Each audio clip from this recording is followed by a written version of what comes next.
3, 2, 1, acción.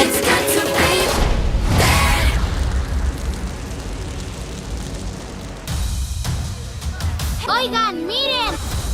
No puedo creer.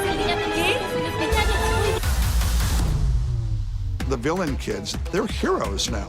These four were plucked off the aisle, brought into Auradon, and they did right. Es increíble que este día por fin haya llegado. In the first film, they were kind of like bad with the intentions of hurting the good people. In the second film, they think maybe we're only good. And in the third film, it's like, no, you can be everything. We are no longer ashamed of where we come from. We're back in their neighborhood, waking up the aisle and bringing the good news. We're basically telling all the villain kids we all are gonna be able to get our chance now. So that's sort of where we start out. I think that Mal's relationship is changing with everyone because Mal's relationship with herself is changing so immensely. Well, her relationship with Evie is the same. She's her best friend, but as well, she has to get some space from her. She has to get space from Jay and Carlos and basically become the person who she was meant to be. Porque por 16 años yo no tuve nada. Since you last saw Jay, he really, I think, has found his place and found his meaning of what he wants to do and who he is as a person. He's becoming a man.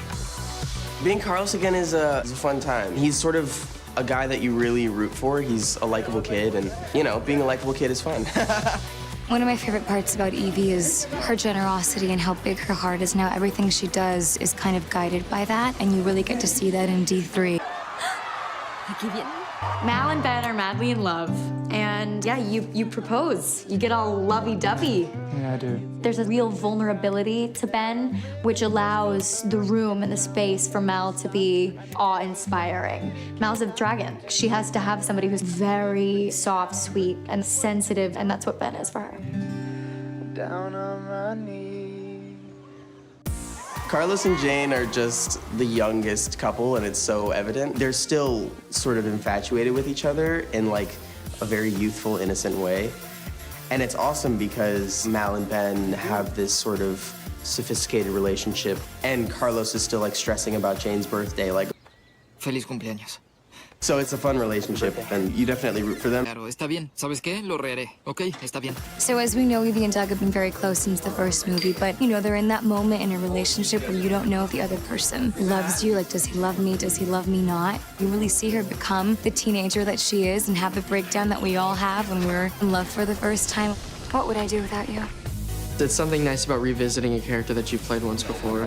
I know more about him, and I feel like I know more about him, and the character's become even more like myself.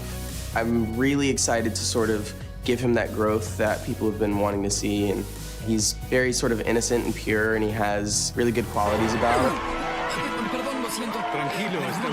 As an actor portraying a character, I've always felt I had a really good handle on Mal. She's probably my favorite character that I've ever played, so it's incredible to be able to come back and show them where Mal goes next. Feels wonderful. Feels like a great privilege.